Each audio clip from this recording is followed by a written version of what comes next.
बिस्मिल्लाहिर्रहमानिर्रहीम। अस्सलाम वालेकुम नाज़रीन, आप देख रहे हैं अटक मीडिया न्यूज़। मैं हूं आपका मेज़बान डॉक्टर सुहेल अहमद। प्रोग्राम जायज़ा के साथ आपकी खिदमत में हाजिर हूं। उम्मीद है आप सब लोग खैर आफियत से होंगे। बात का आगाज़ करूंगा कि हालिया जो जून के माहाना जो बिल लोगों को मौसूल हुए हैं बिजली के, उसमें जो जालमाना जो उसमें इजाफा किया गया है, लोग शदीद तरीन पहले ही महंगाई की चक्की में लोग पिसे जा रहे हैं। हर प्रोग्राम में मैं इसको फोकस करता हूँ, इस महंगाई को, और ये बुनियादी इस वक्त इशू बना हुआ है। लोग जो है उनकी ज़िंदगी अजीरन कर रखी है इन जालिम करप्ट और नायल हुक्मरानों ने, जो सिर्फ और सिर्फ जिनका मिशन है अपनी तिजोरियाँ भरना। बिजली के जो बिल मौसूल हुए हैं जी, जिसकी 200 से ऊपर यूनिट गई है जी, और वो उनका तकरीबन 7-8 हज़ार 9 हज़ार 10 हज़ार बिल उनका आ रहा है जी। और सार्फिन का ये कहना है, बिजली सार्फिन का, कि जब वो वापडा के ऑफिस गए तो वो कह रहे हैं जी कि जब 200 से आपका बिल ऊपर हो गया है तो आप ब्लैक लिस्ट में शामिल हो गए। यानी कि 6 महीने तक आप जो है वो 22 रुपए फी यूनिट के हिसाब से आप फिर बिल पे करेंगे अगर आपका बिल 200 से ऊपर चला गया। तो ये नई इन्होंने एक करप्शन का सिलसिला शुरू कर दिया है। पहले ही बिजली की कीमतों में जो है वो जालमाना इजाफा किया गया, और टैक्सेस जो ये लेते रहे फ्यूल एडजस्टमेंट की आड़ में। गैस के बिल देखें, लोगों को माना 2.5 से 3 हज़ार रुपये मोस्ट पे गर्मा में मौसूल हो रहे हैं, और गैस है ही नहीं है, उसकी लोड शेडिंग भी है। और बिजली की भी लोड शेडिंग का जो इन्होंने खुद साख्ता लोड शेडिंग इन्होंने शुरू की हुई है। और ये महंगी जो इन्होंने बिजली की है जी, जो इनके चहीते हैं वज़रा हैं कई, जिन्होंने जनाब सोलर प्लेटें मंगवाई हुई हैं, किसी ने यूपीएस मंगाए हैं, किसी ने बैटरियाँ मंगाई हुई हैं, और किसी ने जनाब वो सोलर का सामान मंगाया हुआ है। तो ये अपना मसनूई जो है वो बिजली की जो है वो लोड शेडिंग का सिलसिला भी वो जारी है कई मकामात पर। और बिजली जो महंगी इन्होंने की है इस वजह से कि ये जाते जाते जितना हो सकता है ये माल समेट लें। मैं कई दफ़ा ये बात कह चुका हूँ कि जब पाकिस्तान तहरीक इंसाफ की हुकूमत थी और इनको पता था, ये जिन्होंने हुकूमत ली उनसे छीन कर, तो ये इनको पता था कि ये हालात है, मुल्क जो है वो शदीद जो है माशी बहरान का शिकार है। तो फिर इनको क्या ज़रूरत थी एकदम वो हुकूमत लेने की? ज़रूरत इससे थी कि ये अपने मफादात के लिए इंटर हुए हैं। 1 साल में इन्होंने अपने मफादात हासिल किए हैं, इनके अपने कारोबार चमकते रहे, ये अपनी लूट खसूट करते हैं, लूट मार करते रहे।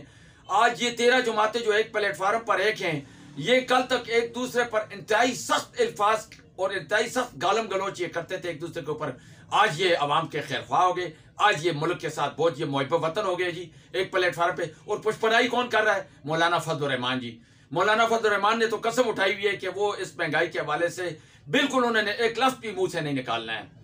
ये शर्म का मकाम है, वो इन चोरों लुटेरों की जो है वो पुष्पनाई कर रहे हैं, इनके सरबराह बने हुए हैं पीडीएम के। शर्म का मकाम है कि जो है ये आवाम जो है गुर्बत की चक्की में पिसी जा रही है। आए रोज महंगाई हो रही है जी, IMF की शराइत पूरा करने के लिए जी, कभी बिजली के नर्ख बढ़ा दो जी, कभी गैस के नर्ख बढ़ा दो, कभी पेट्रोल के नर्ख बढ़ा दो, कभी कौन सी चीज। इनके अपने कारोबार अरूज पर है। पोल्ट्री इंडस्ट्री देखें, इनकी अपनी पोल्ट्री फार्म है, अहमद शहबाज शरीफ के अपने पोल्ट्री फार्म है। पोल्ट्री की सनत देखें जी उरूज पे, 700 रुपए किलो से नीचे जो है गोश्त नहीं आ रहा है। हालांकि बड़ी ईद पर जो कुर्बानी की ईद होती है, ईद उल अज़हा, उसमें जो है ना मुर्ग बहुत सस्ता हो जाता है, 250-300 रुपए किलो पे पहुंच जाता है। इस दफा जनाब 800 रुपए तक गोश्त की कीमत पहुंची है। जो जिंदा ब्रायलर मुर्ग था फी किलो जो है जी 800 रुपए किलो के हिसाब से फरोख्त होता रहा है। तो ये जुल्म की इंतहा है। अपने कारोबार में अरबों खरबों रुपए कमा रहे हैं। और शुगर मिल आप देखिए, चीनी की कीमत अभी 150 रुपए हो गई है। इनकी अपनी शुगर मिलें, ये अपने मफादात को अहमियत दे रहे हैं, अपने जो है इनके कारोबार अरूज पे। और बाकी जो महंगाई का जो जुल्म है, उसका जो तूफान बरपा है, उसकी लपेट में ये जो गरीब और मुतासर तबका है। मैं बार बार इस हवाले से कह चुका हूं कि महंगाई से इन बेशर्मों को, इन करप्ट सियासतदानों को कोई सरोकार नहीं है। महंगाई की चक्की में अगर पिसा जा रहा है तो वो गरीब और मुतासर तबका पिसा जा रहा है। जो मजदूरदार आदमी है, जो दिहाड़ी जिसको कभी मिलती है कभी नहीं मिलती, 800-1000 रुपए दिहाड़ी पे जो काम करने वाले मजदूर हैं, वो जालिमों आपने तो उनके घर के चूल्हे बुझा दिए। वो अपने बच्चों और अपना पेट का दोज़ख भरने के लिए सारा दिन कड़ी धूप में वो मजदूरी करते हैं। कभी मजदूरी मिलती है, कभी नहीं मिलती है। और जालिमों आपने तबाही के दाने पर इस मुल्क को पहुंचा दिया है। 1 साल में जो रिकॉर्ड आपने महंगाई की है, आपको नहीं पता था कि IMF का ये मुल्क कितना मकरूज है।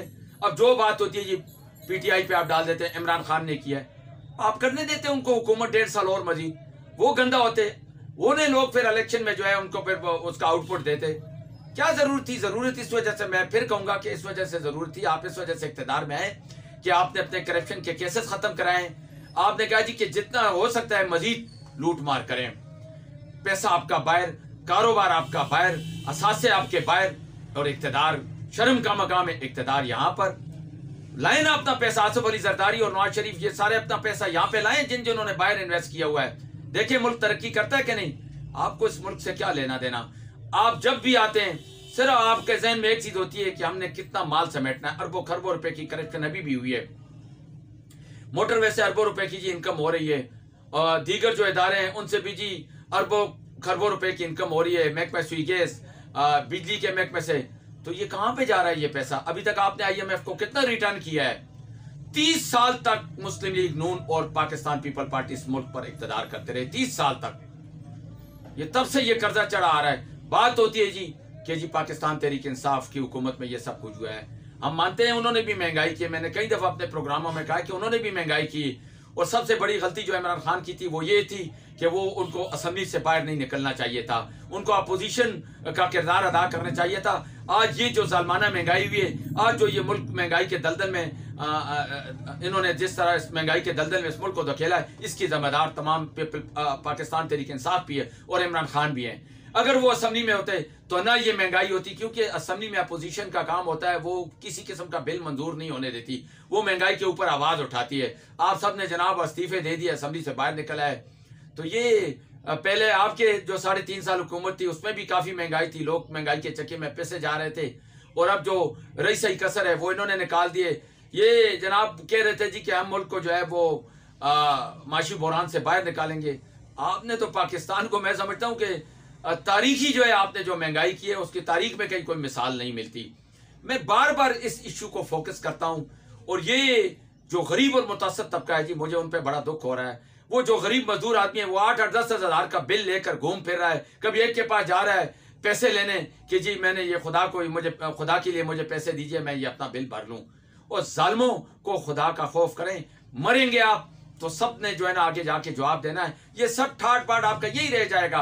ये जो आपका प्रोटोकॉल है, VVIP प्रोटोकॉल, एक वजीर के साथ 10-10, 15-15, 20-20 गाड़ियां, 50-50 गाड़ियां जनाब लगी हुई है प्रोटोकॉल की। ये बाप की जागीर है आपके पाकिस्तान, बाप का माल है। पेट्रोल की मद में अरबों करोड़ों रुपए जो है माना लग रहे हैं, कोई पूछताछ नहीं है। आपका पेट्रोल फ्री, आपकी बिजली फ्री, आपका गैस फ्री, आपको तमाम मराहत हासिल है। जितने भी ये मेंबरान असम्बली हैं इनको आप जनाब सारी आपने जो है खुसूसी मराहत दी हुई है, और गरीब जाए भाड़ में। गरीब का कोई पुरसान हाल नहीं है। गरीब इस वक्त जो है लोग फाका कशी और खुदकशियों पर लोगों को आपने मजबूर कर दिया है। चंद रोज कबल जी बनू में एक शख्स ने 4 बच्चों समेत अपनी जिंदगी का खात्मा कर लिया, खुदकशी कर ली। ये मौलाना फजल रहमान के लिए भी एक सवालिया निशान है कि KPK में गवर्नर इस वक्त उनका लगा हुआ है, KPK में उनकी हुकूमत है, और क्या ये हो रहा है। कल जो कह रहे थे जी कि पेट्रोल 10 रुपए महंगा हो गया, चलो जी बाहर निकलते हैं जी, लॉन्ग मार्च करते हैं, महंगाई मार्च महंगाई के खिलाफ लॉन्ग मार्च। और आज जनाब क्योंकि आपको अपने मफादात अजीज हैं, बेटा जनाब वजीर है, खुद आप मराहत हासिल कर रहे हैं, जो भी हुकूमत आती है आप उनके साथ मिल जाते हैं। 3.5 साल तक पाकिस्तान तहरीक इंसाफ ने आपको अपनी हुकूमत का हिस्सा नहीं बनाया, आपको उन्होंने लिफ्ट नहीं कराई। आज आप कह रहे हैं जी कि मुखालफतें कर रहे हैं, और जो जिनको कल आप चोर डाकू कहते थे आज उन्हीं की आप सपोर्ट करें, आज उन्हीं की पुष्पनाई करें। ये शर्म का मकाम है। मौलाना फजल रहमान को चाहिए कि वो कम से कम जो है ना वो इस जालमाना महंगाई और इसके खिलाफ आवाज उठाए, क्योंकि PDM के सरबराह वो हैं, पुष्पनाई वो कर रहे हैं चोरों डाकुओं लुटेरों की। ये जो मुल्क में लूट खसूट है ये सब सारे शामिल हैं। बेती गंगा में सब जो है वो हाथ धो रहे हैं जी, जिसको जितना मिलता है समेट रहे हैं।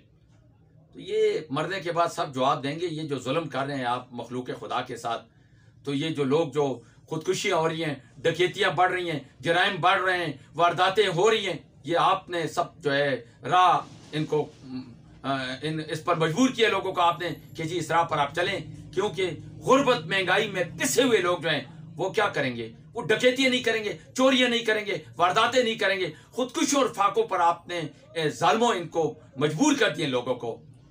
एक मजदूर आदमी जो है जिसके 5-6 बच्चे हैं, किराए का मकान है, उसका जो 800,000 रुपए दिहाड़ ले रहा है, वो बेचारा किस तरह अपना सर्कल चलाएगा?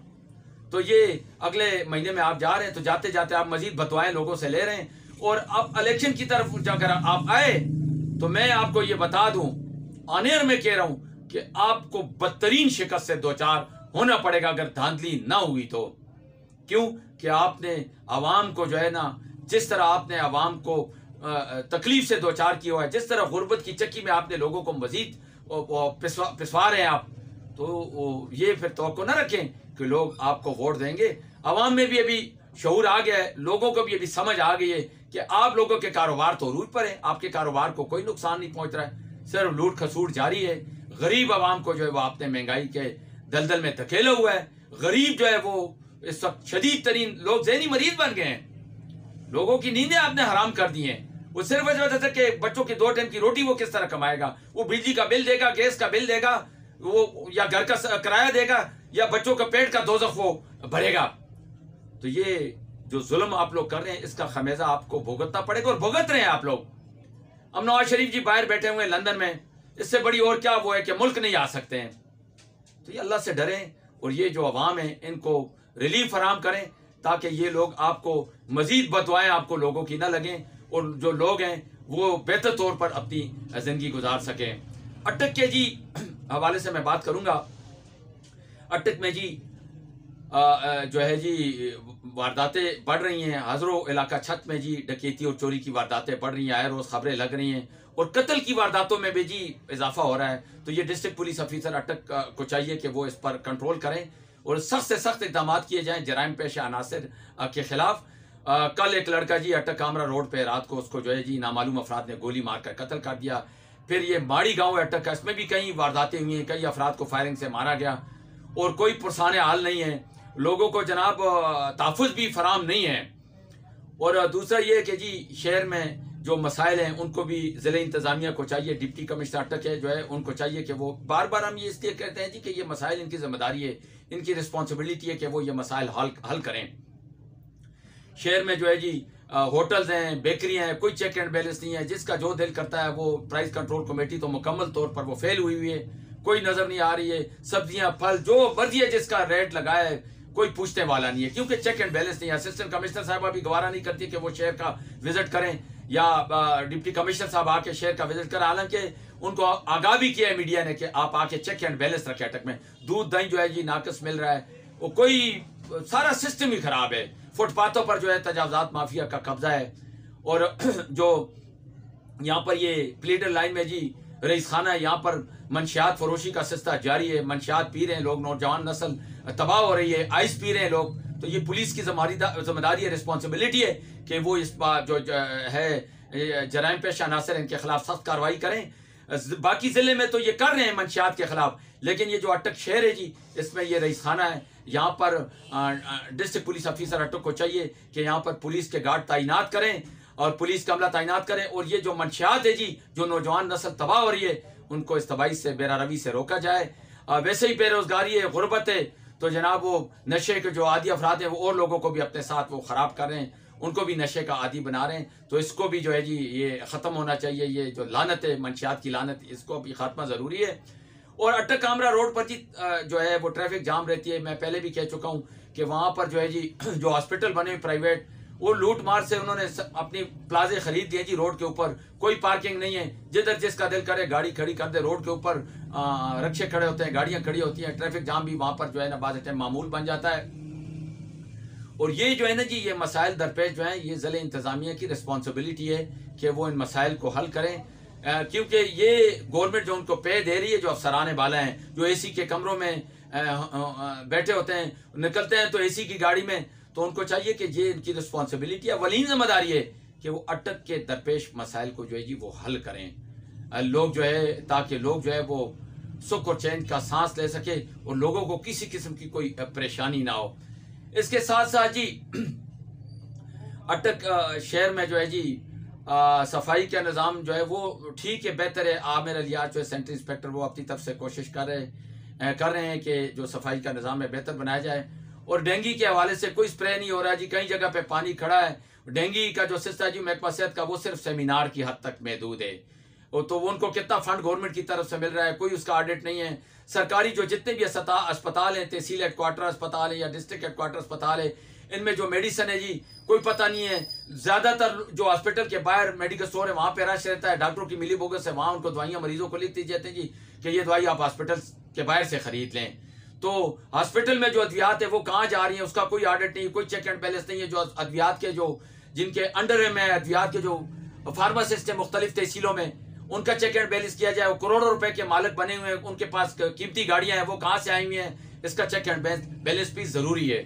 तो ये जितने भी ये दरपेश मसाइल हैं जी, ये रिस्पॉन्सिबिलिटी है ज़िले इंतज़ामिया अटक की कि वो इसको चेक एंड बैलेंस इसका रखे और जो लोगों के दरपेश मसाइल हैं उनको फोकस करे। डॉक्टर सुहेल अहमद को अगले प्रोग्राम तक के लिए इजाज़त दीजिएगा। इंशाल्लाह आपकी खिदमत में दोबारा हाजिर हूँगा। अपना बहुत सारा ख्याल रखें, अपनी दुआओं में याद रखें। अल्लाह ने गेबान, अल्लाह हाफिज़, पाकिस्तान जिंदाबाद।